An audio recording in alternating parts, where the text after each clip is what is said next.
Hi, everyone, and welcome to the Women's Health Matters podcast. And today I'm really honoured. I'm joined by Lyn Monaghan. And welcome, Lynn, and thank you for taking the time to come on this podcast. It's really great of you. I'm going to let you introduce yourself and tell my listeners what you do. Oh, wow. No pressure. Yeah, no pressure. I was like, oh, he's going to introduce me. Oh, wow. What I do predominantly is I am a coaching consultant, mind, body, and soul, where I work with both genders, but predominantly women. And it's to work with women. I do it both individually and with group work with two other ladies that I work with in group. And our mission is to bring women back home, to bring women back to their hearts, to allow them to discover the missing piece in their life, to have that experience with them in sessions, to bring the awareness into what it is that actually makes them unique, the part of them that has been in slumber or that has been asleep for so long, unconditionally, not really intentionally, and get them to really honor that part of them and bring it alive, rediscover it, go back to the truth of who they are, and to start to live life from this lens, from their authentic self, from their wishes, their desires, and let go of the guilt of actually listening to their own needs and addressing their own needs and living from their truth that they are in life with ease, flow, and joy. That's very powerful.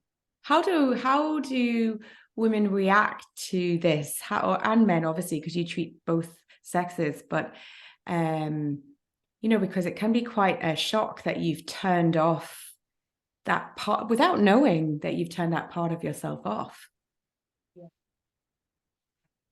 And deep down, I think really people do know, and that's why they're always asking that question: is there more?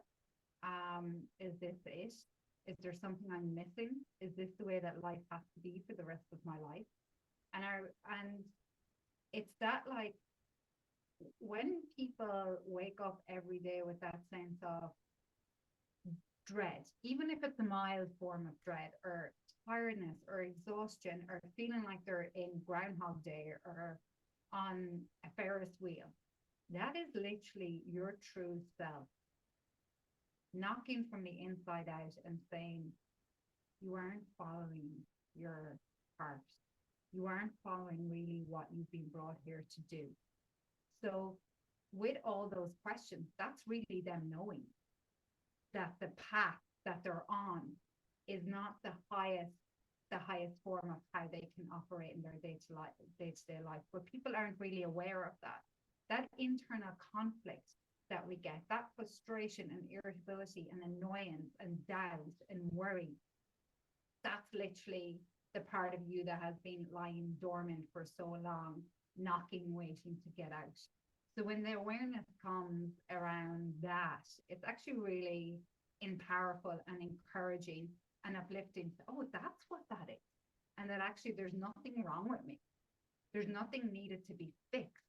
I think there's this huge idea that there is something wrong with me. What is wrong? And I need to discover it. I need to fix myself. And in fact, there's nothing that you need to fix. You just need to rediscover that part that lay dormant. And it happens to us all, Lucy, on one level or another, because when we're born into this world, when we come in here into our humanness, we are literally spiritual beings having a human existence. But when we come in, we don't really, that message isn't really imparted onto us from our society and our caregivers. It seems to be the other way around. And even if the part of us that we're here predominantly physical, and that's all that there is to us, that's what we individualize to. That's what we orientate our lives from. And by doing that, we close off or we ignore that other part of us, the spiritual part or the authentic self or the true self And we come in here and we individualize into societies and into families of how we're expected to be. And we end up molding into adulthood with all these expectations of how it should be, ignoring our own uniqueness, our inner voice. And that's where the conflict comes. And it's like then we get lost in the shell of expectations of how it should be. And it's literally that it feels so empty inside. And you may feel, it may look like on the outside to everybody that you have it all, like my experience at one stage in my life, like the great job, the great house, the great family, the great car. And it's like by inside, I'm so lost, I'm so detached, I'm so confused, I'm so dissatisfied. And it's because I was living life really from the three-dimensional, or from just knowing myself as a human being in the physical and the intellect, and not really understanding that I am more than that. And then the next step, okay, if I'm more than that, how do I harness that to live a more fulfilled life where I do enjoy every day, where my days flow with ease? And that's really what discovering your true self, that's within, because we are conditioned, we're given the directives to watch this. I love this idea that, you know, it's almost like we feel so betrayed when we come to adulthood, because at a very early age, we watch how society is, that we grow up, we get a good job, we go to school, we go to college, we get a good job, we find a good relationship, we get married, we have a house, we have children, and then we're there and we're like, where's this fairy tale gone? I was told this was the way. I was told when I have all this, I'll be happy and content, living the dream. And I'm here, and all I have is more confusion, more frustration, more dissatisfaction. And it's like, there's a betrayal then. I've been promised all this and I'm here. What the heck is going on? And there's kind of dissonance going on inside us, which is causing the body to feel so out of whack that we experience the anxiety and the frustration and the overwhelm and the stress, which has a massive impact on everything in our lives, in our relationships, on our physical health. Stress is now, they're identifying it as the number one killer. And really our stress is coming from that internal conflict with how we are living our lives and how we're actually supposed to be living our lives, from the true authentic self, from inside out, from our uniqueness, from our genius, our greatness, our gifts, as opposed to, okay, you come into this world, this is how we do it in this family, this is how you're expected to do it, keep on doing that, and then you come into adulthood and realize this isn't right, there's something not right. How did you start this journey? How did you go on the journey of discovery of yourself? What did you notice that you were squishing down, say? That's question, and it's a long journey. So I started my mental health nursing 20 years ago, and probably about 5 years into that, it was about 5-year mark, that I decided to do my psychotherapy. And when I was doing that, I was never really content or happy in life, ever really, but these things become the norm. Why weren't you happy? How did you recognize that? So I'll bring you on. I didn't really recognize I wasn't happy up until the point where I was in college and I started to do my own psychotherapy. And in that, you understand and you study the formulations of how people present with their mental health on a day-to-day. So I started to apply the formulations to myself, and I realized, wow, okay, so this is my present moment, what's happening here. These are my triggers, and my early life experiences have brought me to this moment now. So I was able to actually see the map of the human conditioning, and then put my own symptoms or my presentation or my experience into that, and map it back to, oh, this is why I feel this way. This is why I don't feel confident or self-assured. This is why I struggle in relationships, particularly with myself, because the most important relationship you will ever have is the relationship with yourself.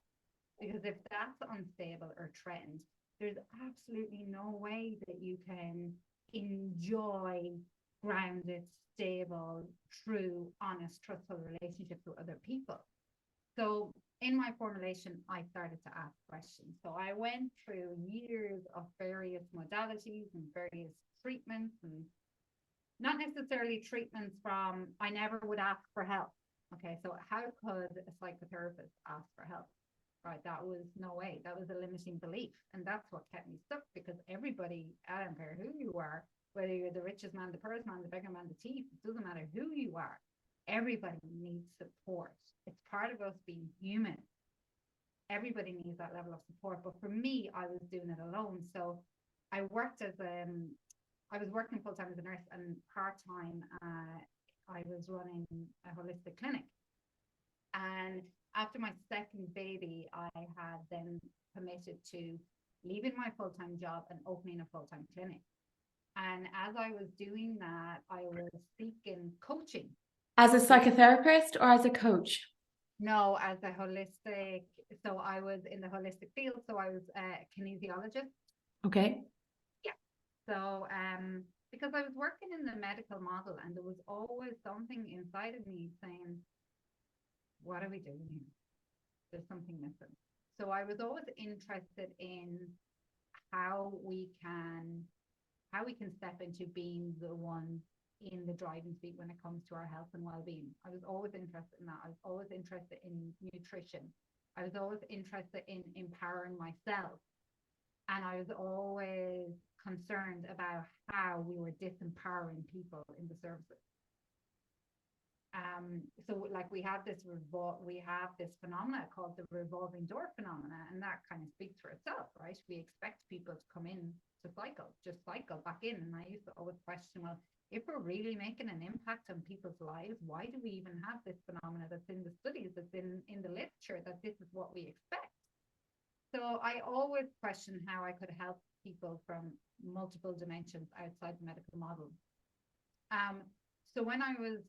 So I started I started training in kinesiology in 2017, and doing various different modalities, energy work on top of that, adding to my practice and my knowledge. And then after my second baby, I said, I'll transition fully over to self-employed. I'll open up a holistic clinic full-time.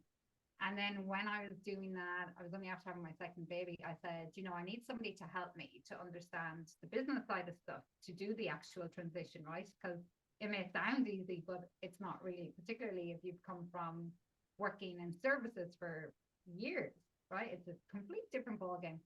So that's where I came across Bob Proctor. And did you do his program? I did, yes. Yeah. So I was being coached by Bob, and then I realized halfway through, so I signed up to a year, and I realized halfway through, what am I doing? I can do this for people. So just go back to your question, how I connected with my own internal conflicts and dysfunction actions about life. So just before I met Bob, I had assigned to myself that I was just going to be the way I was for the rest of my life, and to stop trying to fix myself. And in hindsight, when I look back at what that was, I was always carrying like this dull lull inside me, like just this feeling that didn't feel right, that was just discomfort. And I was always uncertain and dissatisfied. And I'd searched for years for different things to rid it, to find a way that I didn't have to live with it, but nothing was really successful. And just before I met Bob, I'd said, Lynn, get on with it. You've been born this way. Like, pull up the socks and just get on with it. Accept that this is going to be you for the rest of your life, and learn how to live with it. And when I met Bob and started his program, I realized that before I created anything externally, I had to do a lot of what I say internal house cleaning. And it was in that I really started to understand the human conditioning. It was in that Bob introduced me to the idea that there's something far greater inside us, that there's something far beyond what we perceive ourselves as, the physical body and the intellectual mind.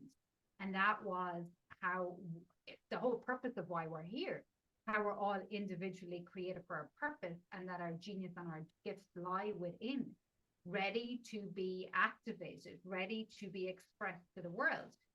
So I decided to take Bob's belief in me that that was true, because it's hard to believe that when you haven't been living that way for so long.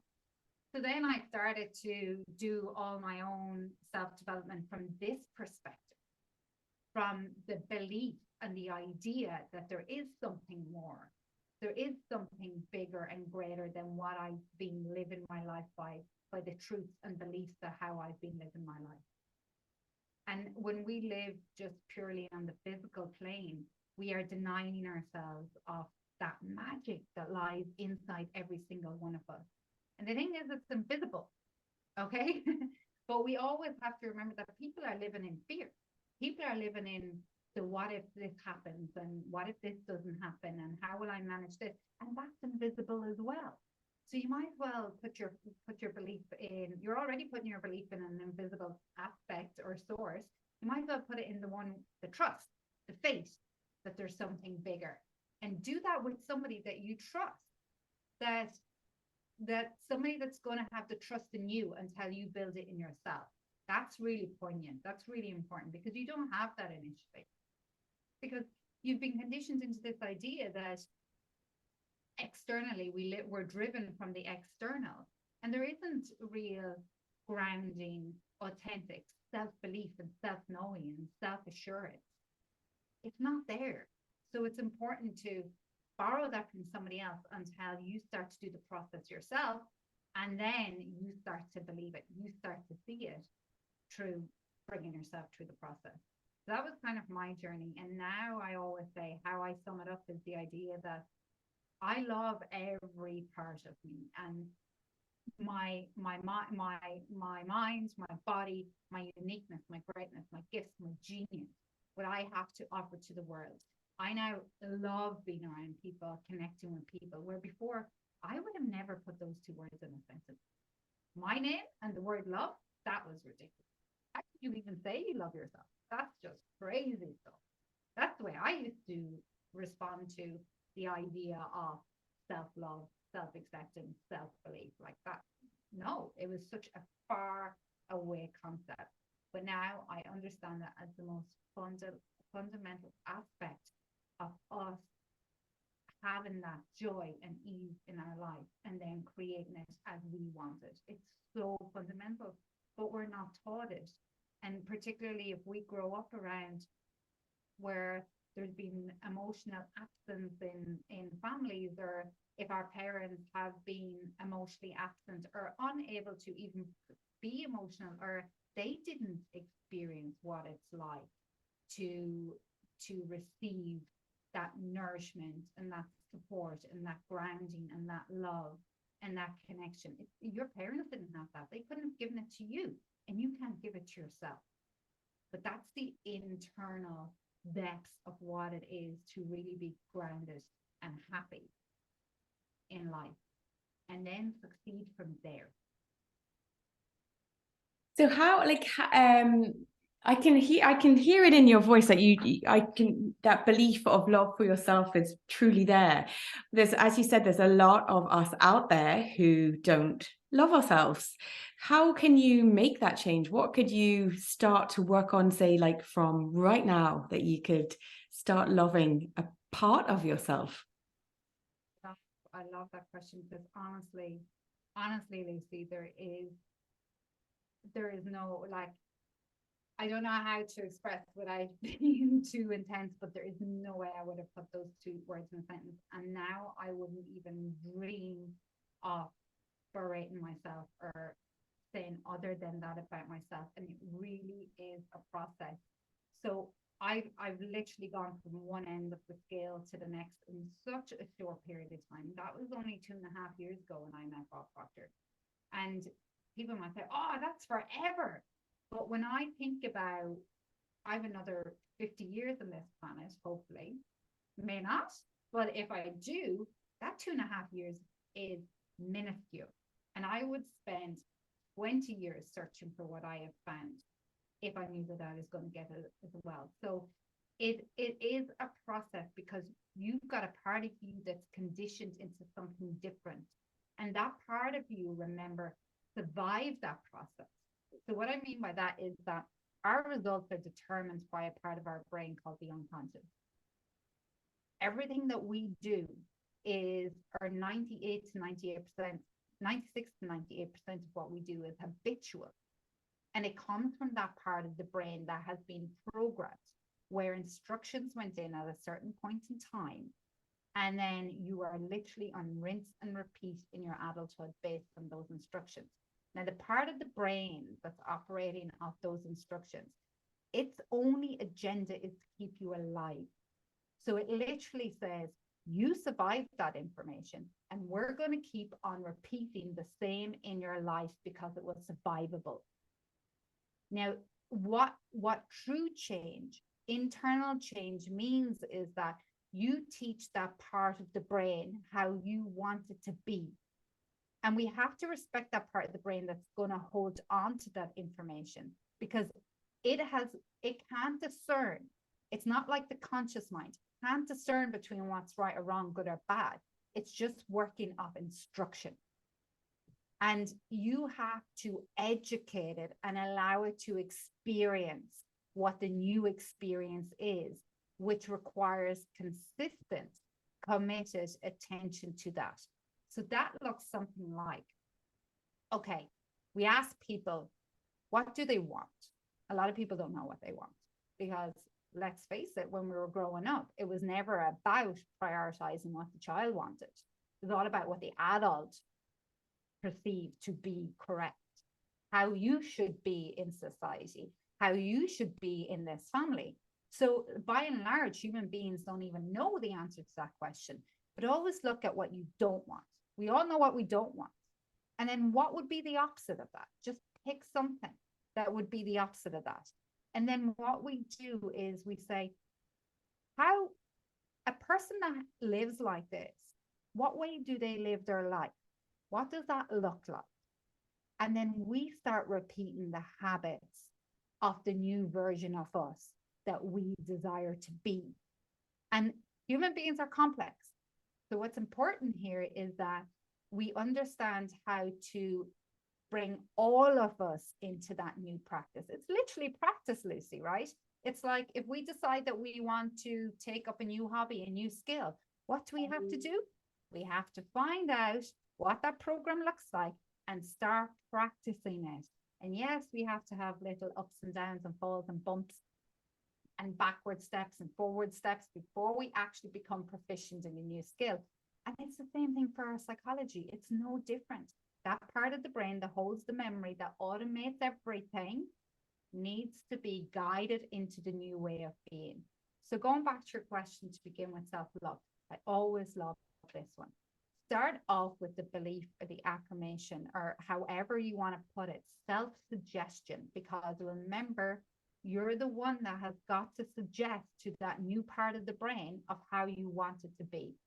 Is with the first belief, the first thought, that it is possible, that you believe, if you don't believe in yourself, that you're watching all these people out there using the same kind of similar formulation, that there is possibility for change within, that I do have the capacity to make my life better. And I'm going to focus on that today. So for different people, that means different things. So I'll give you a little bit of a rundown of how I operate my day in the morning. So I get up, as soon as I open my eyes, I make sure that I give my intention for the day. And if I forget to do that, because that comes with practice, because remember, you're habituated to probably getting out of the bed and having the first thought as a complaint. Oh no, I'm so tired. Isn't that right? It's so true. You get out and you're like, I'm like, oh, and we have to remember that all we are is self-fulfilling prophecy. Mm. What that basically means is how we think affects our energy system, how we feel, which in turn affects what we do, which in turn creates the results in our life. And then that just becomes repetitive. We're on autopilot. This is, I think, what people don't get. They're on autopilot. They're not even living the life as they want. They're living the life that's been conditioned into them, somebody else's rules. Take back your power.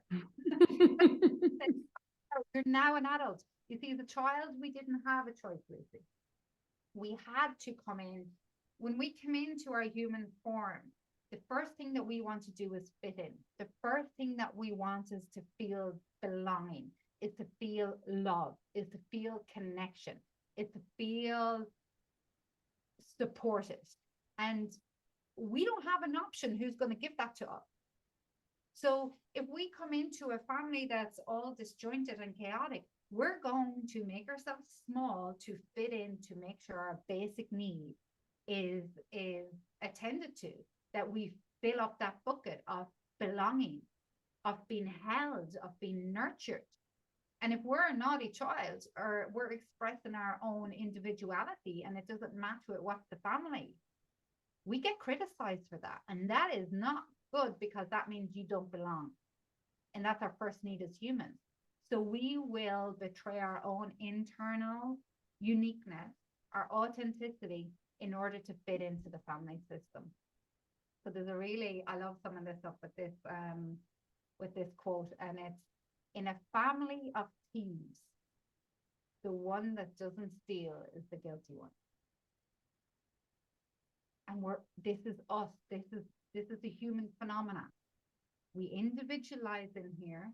We got to fit into the family norms to be accepted. Doesn't matter how dysfunctional those family norms are, we're going to fit in, because our number one need, our primary need when we come here, is to fit in, is to belong, is for love, is for connection and for nourishment. And it doesn't matter if that nourishment is dysfunctional, it's better than no nourishment. It's true. It is true. It's so true. It is, because if you think about it, no matter what your parents are like, good or bad, in society, you still want them, you want their approval and you want their love completely. Even if they treat you so appallingly and put you down and whatever it is, you still want their love. Absolutely, because it's inside us. But what's that growing up into adults is that we live the exact same way. We go out and we search for the validation from other people, from titles, from status, from society, and we're broken and we're empty inside. It's very true. It's very true. Yeah. It comes down, I did the life coaching with Tony Robbins, and it comes down to the 6 human needs. It's amazing how you prioritize one of those needs quite high above everything else, and you will do anything in your power to get that need. Like, you will trample over whatever it takes to, so long as you're being fulfilled in that way. And you don't, it's just it's a nature. You can't stop yourself doing it. It's like someone who takes drugs or alcoholic or overeats. They will just do it because it fulfills that need, and it's the lack of self-love of themselves. Yeah. It's incorporating other things into your life that you're missing. Yeah. It's a vehicle, isn't it? It's like a big steam engine train that's just on a collision path. I love that, Lucy. Yeah, and that's exactly what it is. And I always say, we're all addicted. And it doesn't have to be this big explicit addiction where you're homeless and you're in hospital. No. We're all addicted to that, whether when the shell is empty inside, we're seeking that validation. We're always waiting for the next best thing. We're always waiting for things to get better, like the next holiday, the next car, over shopping, overeating, over drinking, overthinking is destructive addiction. Blaming, judging, they're all destructive addictions that are covering up the pain and the void that's inside that got missed when we were growing up. And that's why the internal work, you go back to the self, because if that gets nurtured, you go back to You go back to providing the needs in the true way, the authentic way from within. And I don't know how we even got sidetracked with those little things, because it's so important. People go, where do I start? It's like, oh, where do I start? Everything's so chaotic and all over the place. And I did try meditating and I did try affirmation and none of it works. I know, but even just what you said, when you get out of the morning and you go, oh, I'm so tired, or I didn't sleep well, or I've got to face work, like they're all negatives before you even have put your feet on the floor. Just opening your eyes, that's because I think when you're going on this journey, it is about keeping it real and understanding, because if you can do that, you can really understand. Yeah, straight away I can go, actually, I have changed that myself, that when I wake up in the morning, I look forward to my day and all the things I'm going to learn and the things I'm going to do. Yeah, there's some days there, absolutely, when you don't feel like that, and that's human nature, I think. But if you can do the 80-20 rule and be 80% good and allow the 20% there, it's okay. And you know what? Here's a beautiful secret, Lucy, as well, right? On the days that you feel crap, or you feel like, oh my God, I got out of bed, I started good, and now it's all gone haywire. Why? I thought, like, if I start off good, then it's all meant to be great. But we have to remember that we're part of a universe that operates on principles, and we are expected to ebb and flow like the seasons and like the oceans and everything else. And when we can master those feelings, because this is where the addiction comes, because those feelings that arise, that irritability and the frustration when they actually come, that the day isn't going as planned and things are meant to be a certain way and they're not this way, and I'm so fed up, I keep on trying so much and it doesn't, and now today's crap day and it was meant to be a good day, and we go down a massive rabbit hole and then we put ourselves into that, excuse my expression, but the shit for the day, right? And it's like, there's so much wisdom here for people. When we can learn, and this is predominantly the work I do with people, because I got so sick of hearing what we should do and nobody actually telling me how to do it. Like, stop telling me what I should do or what needs to be done. It's like, how do I do it? So when I work with people, I actually go in and give them the experience. We bring up that resistance that you're running away from, whether, okay, I need another chocolate bar, or I need to go shopping, or I just don't feel right and shopping's going to make me feel better, or a bottle of wine is going to make me feel better. We're avoiding the very emotions that we need to face in order to do our own internal house cleaning. So when that resistance comes up, when we can learn to welcome that in and ask, what is the knowledge and the wisdom here for me? What is this trying to tell me? Because that's our internal guidance system. Our emotions are there for a reason, right? If we've got a physical pain, we never ignore it, and we know what happens when we do. Okay, so we respond to it. We see why. We may, I don't know, take a rest. If that doesn't work, we'll take a painkiller. If that doesn't work and it continues, we'll go to the GP, and if they can't sort it, they'll send us to a specialist, and the specialist investigates and evaluates and see what's going on and find the root cause. That is what we're meant to do with our emotions. And that's where you master yourself, because your emotions are just part of who you are. And it's like, when we can look within and go, okay, what's here? What's this trying to tell me? Okay, how can I process this? So work with people with processing it through the body. It's so important to let it process, because when we push it away and when we suppress it, we are literally causing disease within the body, and we're continuing our psychological turmoil. It will only get worse. So I always work with people in the current. Where are they? Let's bring this in. And let's look at moving you over to where you want to go, because everything's about structure as well. We want to be in the right structure, because if we don't, we fall into the habits and memories and repetition of the habits of the past, of how I usually think, how I'm meant to be. And then what we do is we create the memories of the future, of the version of yourself that you want to be in your future version self, and we bring them into the present moment. So we allow what's here to arise. We help people process it, and then we bring the memory of what they want into the present moment and condition that into the mind and body now, so that when they go out to practice it, they already know what it feels like. They've already experienced it in session and go out and practice it then on their day-to-day. And that is the most profound, because particularly with the idea of people, oh, okay, I'm going to try journaling. I'm going to try affirmations. I'm going to try meditation. And by nature, this will happen to everybody. Oh, I'm not doing it right. Am I doing it right? Should I be doing it a different way? Is this the way everybody does it? I don't think I've got it right. And then you stop because That's so true. That is so true. understand that that's normal. Because when you try to do something different, remember that unconscious brain is going to try and pull you back because undifferent is unfamiliar, which means it's unsafe to your unconscious. Your unconscious needs you to prove to it that it's safe. And doing that in a progressive, and everybody's going to be so individual, doing that in a gentle, progressive, seamless way is so important to teach your unconscious, this is the new me, this is how it's going to be, this is what it feels like. So in session, getting people to feel it into the body and bring it up into, because we need to align the intellect, the body, and then the internal part of us into how we want it to be. And it's so important to be able to practice that with people so they know how to do it in their day-to-day. So this is a completely different question now. So you mentioned you have children, 2 children. I presume it's 2 you have, or do you have more? I have 2. Yeah. 2. So how have you begun changing this process on the way you raise your children? I'm so happy you asked that, actually, because that's so personal to me.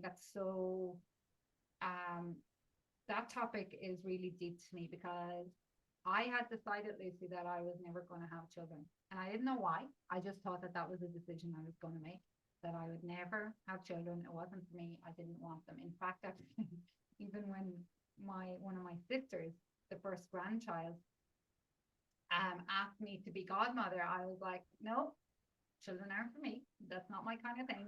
Oh, really? You turned it down? Yeah. Yeah. Like, wow. Because I wasn't the person to be able to provide. You're not asking the right person. Why would you ask somebody that doesn't even want kids or have an affiliation to kids or a heart or connection to kids? You have to ask somebody that actually is connected to kids, right? So I turned her down, yeah. And I didn't know why. I just thought that was my decision until one of my good friends passed away in 2007 from cancer. I'm sorry to hear that. Yeah, it was, yeah. And I know she desperately wanted to have a family. And when she did pass away, it got me thinking. I was like, well, she couldn't have them and you've an option to have them, and are you just looking at gift forcing them out? And then I said, I hadn't done my personal development work really at this stage because I really didn't know what it was until I met Bob Proctor. So I said, well, look, if it happens, it happens. Okay, let's just give it a try. If it happens, it happens. And it happens. And then it happens again. And it's been, honestly, then I realized that my whole fear, I was being controlled by my fear. My fear was that I wasn't capable of being a mother. I didn't have the capacity to be a mother. And I was so terrified that they'd end up like me or experience what I experienced. And I didn't realize that until I started to do my own personal development work and my own exploration of what was causing me to make the decisions that I was making in my life. And now, it's for my friend, probably without her, I don't know if I would have ever had this experience. And of course, it's the most, I never known what love was until I had my children, right? It's a different love. It's not even explained through words. So she's given me a massive gift, a gift that I probably would have betrayed myself in having in this life. So then, of course, I became very conscientious of how I was showing up as a mother. And because I had children trigger your own traumas. That's what's going to happen. And that's what did happen. And because I was so aware of it, it was even more intense. And so I kind of went down one extreme to the next, Lucy, which is always, I think, dangerous. you know, one extreme can be as dangerous as the other. And of course, I wanted to be like this. You over-parented. And thank God I've had the wisdom and the knowledge to pull back and realize that they're also here for their own journey, and that how to actually be a parent as opposed to trying to overprotect and make everything okay for them, because that's completely unrealistic. Your energy then becomes so stressed and frustrated because children are children. They have their own soul development and their own personality, their own neurological and physical development going on that you absolutely do not have any control over. And when I actually started working with Bob, I realized that one of my dysfunctional or sabotaging habits was I was a control freak and I didn't even know it. Everything had to be a certain way. Everything, I really didn't know it. I never forget the day that the penny dropped. But when we go into parenting like that we want to make everything perfect and control everything so our kids have the best life, we actually end up screwing it up as well. So I always, like, my kids know Bob has a famous saying, if you see it in your mind, you can have it in your hand. And from the work that I've progressed through, they now, our little saying is that your power is in your heart and your magic is in your mind. And we say, if you can see it in your mind and feel it in your heart, you can have it in your hands. So this is the way I just work with them. And I work always from your heart. I tell them that you can have, be, and do whatever you please as long as you live with kindness and love. At the end of the day, what does anything really matter? Because from that basis, that's where all growth and that's where all experiences come. So I now let go and allow them to be themselves. I now let go and don't think that their tantrums are about me doing something wrong. I now allow them to be in their tantrums and understand that that's part of their development. I now allow their personalities, both sides of it, to be as it is without me criticizing and judging that I'm failing at something. And that has been that's only recent enough for me because I moved on to my second child before I could figure that out. And he's 2 and a bit. So it's probably not even, it's probably recent enough, like in the 6 months where I have completely been able to surrender and let go and realize that their journey here is their own. I'm only a portal for bringing their lives into existence for them to come here and experience and to provide for their needs that they can't provide for until they have the capacity. And most importantly, to provide that place of nourishment and support and unconditional love. That's just all I am here to do. And when I relinquish and let go of the rest, I take away the stress and the friction between us and them and the household. So it's been a massive. I definitely wouldn't have wanted to have kids, Lucy, if I didn't wake up to that. I really wouldn't have. I wouldn't have, because I would have scarred them. And I probably am scarring them, but I'm okay with that because I know that I'm showing up my best and that they have their own stuff. They're here for their own stuff. They're not my possession. No, they're not. They're not. Everything that happens is not going to be my fault as long as I provide that container of the support and the grounding and the nourishment and the unconditional love. And I always say that, you know, we can have moments where we can lose our temper or we can get cross and not mean it. And that's okay. It doesn't matter about the rupture. The repair is what matters. Like, yeah. I'm human. Yeah, that's true. It is true. And that's something actually, I have 3 children and you can ask any one of them, like I couldn't even tell you how many bazillions of mistakes I've made as a parent and have learned from my children as well. But I've always said, guys, I got that wrong. Or if I've yelled at them, and I have, and I've had to come back and apologize for it, you know, and in all fairness, I've always done that. I've always held my hands up and apologized if I've made a mistake with my parenting skills. And I've done that quite a lot of times, but it's created a very good relationship with my children. Well, I think it has anyway. No, I know it has. I have a very good relationship with them. With my 2 older ones, one is 26 and she would nearly ring me every day. We talk to each other every day. She doesn't live at home anymore. And my son is in Canada. Now, it would be harder, but we would communicate 3 or 4 times during the week. via a text message or a voice message, the odd phone call because the time difference. And my little girl, then she's 11, so she still is at home. But it's amazing having like the second family, as it were, my little surprise, because it's easier. I don't know what it is. It's just easier and you're way more relaxed. I don't worry so much if, like, say she's in bed late or we arrive at school a little bit late. Now that doesn't happen that often, but little things like that where before I would have been very worried, whereas now it's just go with the flow. Yeah. And you're right, it is about love and nurture, and as long as they're loved and fed and warm, children don't need anything else. They don't. They really, really don't. No, they don't. Actually, they really don't. We think they do in our brains, but actually they really don't. They're quite happy. They totally are, because instinctively that's all they need. Everything else is created, right? Yeah. Like, a child doesn't know about Santa Claus unless it's conditioned into them as an idea that once a year, right? They just don't know. No, they don't know. It's just something we teach them. Absolutely.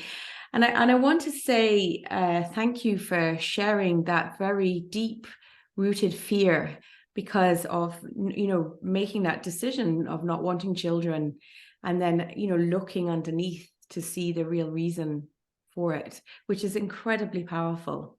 Lynn, you have been the most inspiring guest, and I really hope my listeners really get inspiration from you, just to make those small changes, like in the morning time, and start loving themselves again. I know I make a habit of every night before I go to bed, I always give myself a little self hug and tell you well done for the day and I love you. Now sometimes that's, I don't do it every night, but I try and do it 3 or 4 of the nights in the week. It's a habit that I've created. You can just fill in gaps then, and always remember, Lucy, that's so important, because when we fall asleep, we go into that subconscious brain. So the last thing that we do at night is so crucial to what's being processed in our system. So that is a brilliant tip. It is a brilliant tip. What you say to yourself when you get up, what's your intention?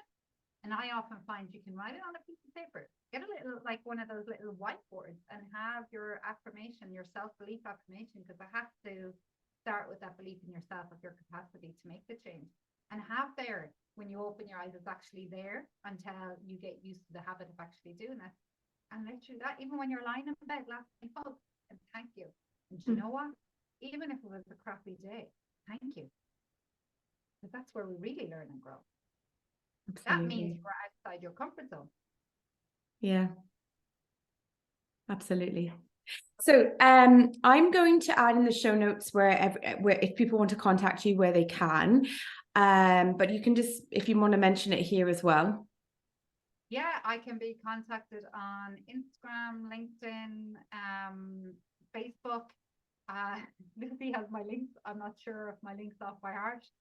No, that's okay. I'll, as I said, I'll add them into the show notes. That's what I'll do. And please subscribe to the channel. I always forget to say that at the beginning, and share with everyone, because the more we can help, the better, I think. Thank you. Thank you, Lucy.